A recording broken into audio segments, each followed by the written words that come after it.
ketika Anda merasakan bahwa dunia ini akan berakhir dan Anda berpikir kalau Anda tidak memiliki salah satu bekal dalam agama, apa yang harus Anda bawa nanti ketika Anda mati? Apa yang harus Anda bawa nanti ketika Anda mati? Saat itu Anda lagi bekerja di bengkel las. Sembari bekerja itu Anda ikut kajian. Alhamdulillah Anda tuh sempat berdoa kepada Allah kan, ya Allah, Anda tuh pengen belajar sama orang-orang yang seumuran dengan Ana. Dan ketika itu ada seorang teman Ana yang satu kampung sama Ana tuh ngabarin ke Ana, yuk belajar yuk kita, katanya. Belajar apa? Belajar bahasa Arab. Di mana? Ada tuh di dekat daerah sana katanya kan. Di Bengkulu itu kan. Di Bengkulu tempat Ustadz Ana itu kan. Oke kata Ana. Setelah Ana belajar di sana, menjalani pelajaran di sana kurang lebih sebulan. Alhamdulillah di sana tuh ada kabar. Kata Ustadz Ana, Alman umurnya berapa sekarang? 23 Ustadz. Oh pas itu katanya. Antum mau nggak ikut pesantren? Di mana Ustadz? Di Garut katanya. Pas banget ketika itu Ana tuh lagi haus dalam ilmu agama. Awal cerita itu ketika Ana baru lulus SMA. Dan ketika itu berpikir apakah harus ke pondok apa kuliah. Mikir akhirnya kayaknya pengen mudok. Tapi Ana dulu gak ada kepikiran belajar bahasa Arab. Awalnya sih Ana ragu karena baru pertama kalinya keluar dari SMA dan juga mencari ilmu di tempat orang gitu.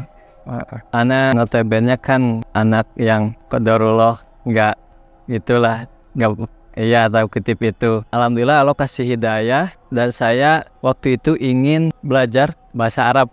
Memang saat lulus kuliah itu lintas gimana nih, pengen lanjut mondok gitu, mondok pertama kali lagi. Tapi gimana pun lagi mau terima di umur segini ya. Pertama kali mengetahui informasi tentang Lebah ini dari grup informasi beasiswa. Dengan melihat kapasitas bahasa Arab saya yang masih kurang sehingga saya memutuskan untuk mendaftar ke Lebah ini. Salah satu motivasi Ana untuk pengen belajar bahasa Arab biar Ana bisa dan paham ilmu agama. Akhirnya Ana nekat untuk bisa belajar bahasa Arab. Pengen bisa baca kitab-kitab karya ulama. Untuk kesulitan dalam belajar pastinya ada, dan mungkin itu satu hal yang wajar yang ketika kita mempelajari ilmu agama pasti ada rintangannya, pasti nggak mudah sebagaimana para ulama dulu mereka telah mengalaminya lebih dahulu. Anak itu berasal dari umum, belum pernah belajar agama atau bahasa Arab sama sekali.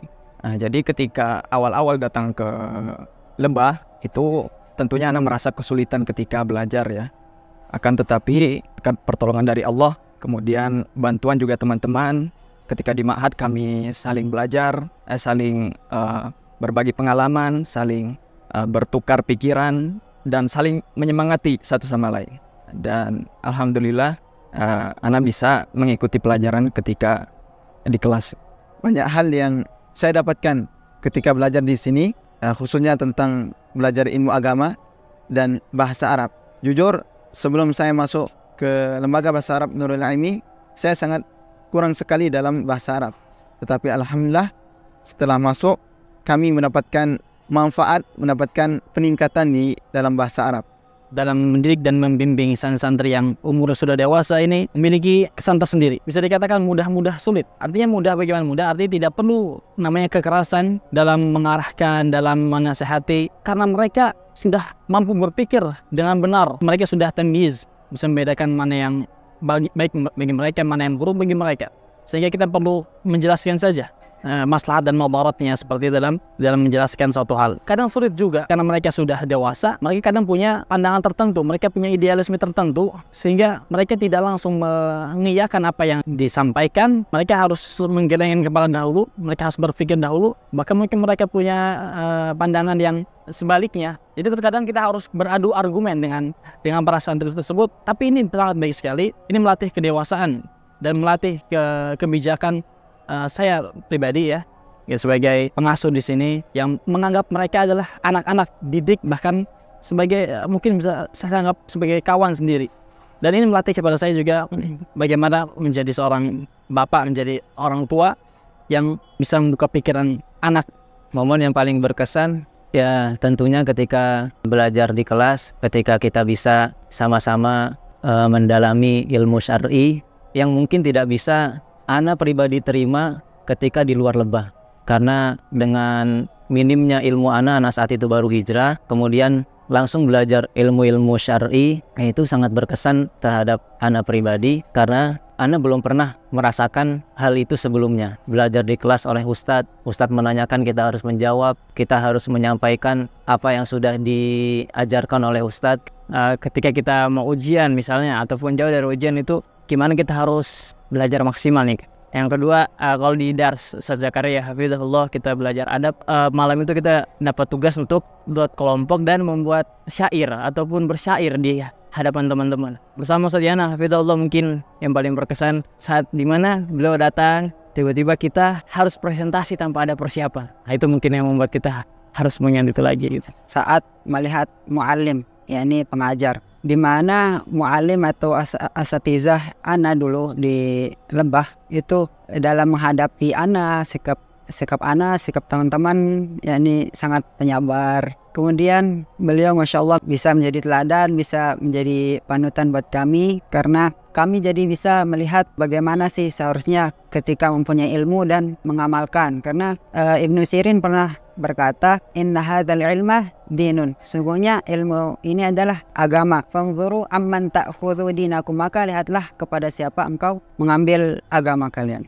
Ta'allamul arabiyyah fa innaha min dinikum. Belajarlah kalian ilmu bahasa Arab, karena bahasa Arab itu adalah bagian dari agama kalian. Karena kita seorang muslim, mau apapun profesi kita dituntut untuk mengetahui agama kita ini. Dan salah satunya kunci yang paling besar untuk mengetahui agama Islam adalah dengan bahasa Arab. Itu untuk sahabat-sahabat ya, teman-teman, saudaraku semua yang kita berjuang bareng nih di Lebah, pagi, siang, sore, malam. Aduh, aib mungkin udah banyak, saling tahu lah kita. Dan yang paling pertama mungkin untuk anak pribadi, kita memohon maaf kalau banyak kesalahan yang terjadi saat kita di Lebah barang-barang itu. Yang kedua, mungkin kita ini punya PR banyak teman-teman. Setelah kita belajar 2 tahun dan belajar ilmu kehidupan di masa pengabdian total 3 tahun, PR kita banyak teman-teman, yaitu bagaimana kita berusaha mengamalkan ilmu tersebut. Karena guru kita udah maksimal banget buat jelasin ke kita. Tugas kita sekarang main di level mengamal. Tentu saja tidak melupakan, yaitu terus belajar. Karena belajar sebuah kebutuhan teman-teman, bukan cuman masalah 2 tahun 3 tahun, enggak, belajar sampai mati teman-teman. Dan yang paling terbaik yaitu nasihat, berusaha kita menjadi orang yang bertakwa dimanapun kita berada, karena takwa sebuah kebutuhan, bukan sebuah pilihan. Jadi jangan memilih jalan ketakwaan atau yang lain, tapi sebuah kebutuhan ketakwaan tersebut. Teruslah menuntut ilmu, niatkan apa yang kita jalani, apa yang kita capai, yang akan kita impikan, niatkan hanya karena Allah Subhanahu wa Ta'ala, dan tetap semangat dan jangan pernah puas untuk menambah ilmu. Senantiasa semangat mempelajari bahasa Arab dan ilmu syar'i juga. Jangan mencukupkan diri dengan belajar iman ini, karena perjalanan kita masih panjang. Dimanapun berada, dimanapun keadaannya, karena ilmu agama ini sangat luas sekali. Harus tetap semangat walaupun badai, futur, dan malas menerpa kita semua. Terus semangat di dalam menuntut ilmu, jangan patah semangat, karena di zaman sekarang banyak lembaga-lembaga yang memberikan beasiswa untuk melanjutkan belajar bahasa Arab maupun studi Islam.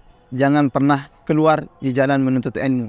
Dimanapun kita nanti berada, setelah selesai dari ma'had ini, jangan pernah keluar dari rel menuntut ilmu. Karena ini merupakan jalan utama untuk bisa kita menempuh surga Allah Subhanahu wa Ta'ala. Berikanlah manfaat kepada orang-orang, khususnya tentang menyampaikan ilmu-ilmu yang kita sudah dapatkan di ma'had ini. Nasihat ana pribadi bagi ana dan juga bagi para mahasantri Lebah Nuri, yang pertama adalah tentu saja nasihat yang sangat penting, yaitu untuk senantiasa mengikhlaskan seluruh niat, qaulan wa fi'lan. Artinya jujur di dalam berkata dan juga jujur di dalam berbuat. Ikhlas yang paling utama tercermin di dalam diri seorang talibul ilmi adalah senantiasa menggantungkan harapan mereka kepada Allah Subhanahu wa Ta'ala. Bertawakal hanya kepada Allah Subhanahu wa Ta'ala dalam arti tidak perlu ada yang harus dikhawatirkan terlalu besar, karena semuanya telah dicatat oleh Allah Subhanahu wa Ta'ala.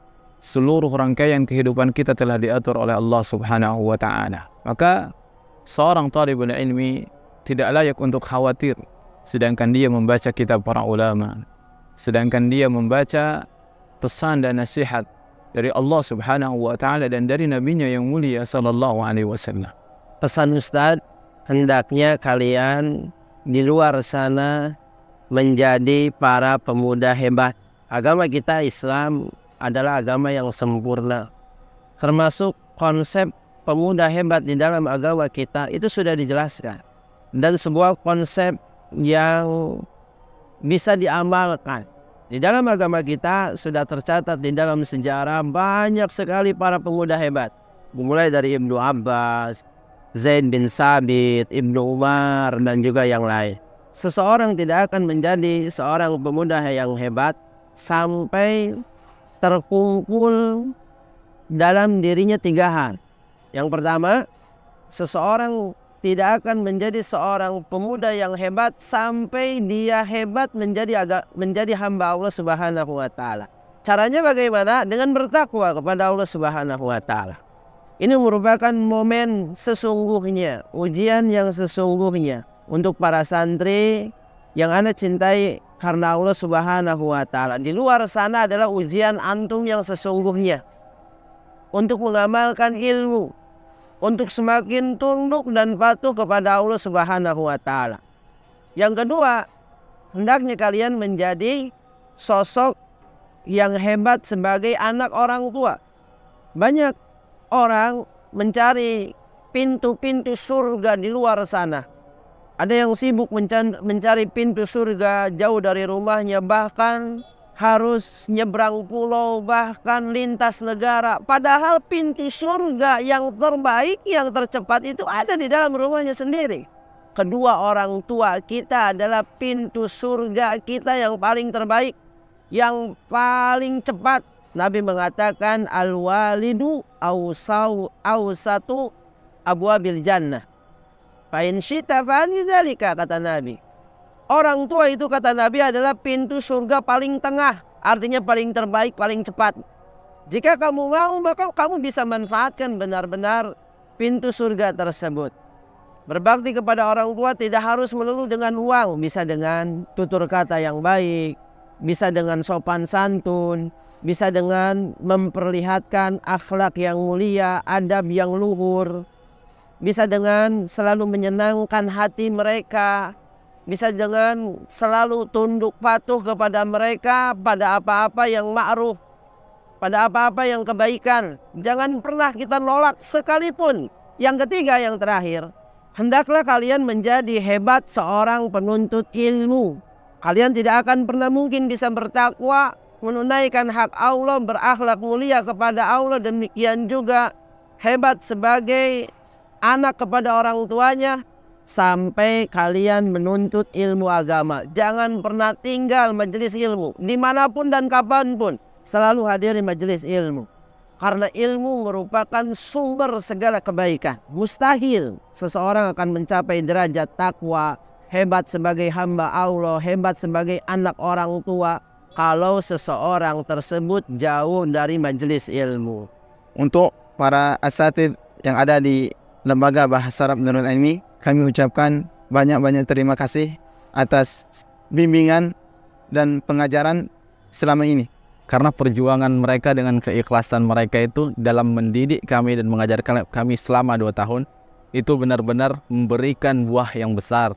Dari awal anak tidak mengetahui Al-Quran sampai anak mengetahui Al-Quran. Anak tidak mengetahui bahasa Arab sampai anak mengenal bahasa Arab dan bisa sedikit banyaknya berbicara bahasa Arab. Dan sampai anak mengenal akidah yang benar, dan itu yang sangat penting yang harus anak syukuri. Kami minta maaf selama kami berada di Ma'had ini banyak melakukan hal-hal yang kurang baik yang mungkin membuat hati para asatidz itu tersinggung. Kami ucapkan jazakumullahu khairan, yang semoga Allah membalas kebaikan mereka yang kita banyak kekurangan, tidak maksimal, tapi mereka totalitas dalam menyampaikan materi. Semoga Allah membalas mereka dengan surga Firdaus dan membalas amal-amal teman-teman semua tentu saja, dan kita semua. Allahumma jazakumullahu khairan. Kami merasa bersyukur bahwa pesantren kami sekarang sudah ada santri-santri penghafal Quran, penghafal hadis, dan mereka selama kami perhatikan luar biasa. Ada suatu hal yang membuat kami merasa bangga dengan adanya mereka, dan kami pantau setiap saat bahwa mereka selama kurun waktu 1 tahun, 2 tahun ternyata sangat pesat perkembangannya. Dari yang tadinya belum bisa belajar bahasa Arab, alhamdulillah sekarang mereka sudah mahir berbahasa Arab. Yang tadinya membawa hafalan 1, 2, 3 juz, alhamdulillah sekarang mereka sudah bisa menambah beberapa hafalan yang kami rasa itu sangat membanggakan bagi kami. Bangga buat kami semua, dan mudah-mudahan program ini bisa jalan terus, bisa dijaga, bisa dikembangkan, dan bisa menghasilkan para penghafal Quran, generasi penerus bangsa, agama, dan kaum muslimin secara umumnya. Hatur nuhun. Assalamualaikum warahmatullahi wabarakatuh.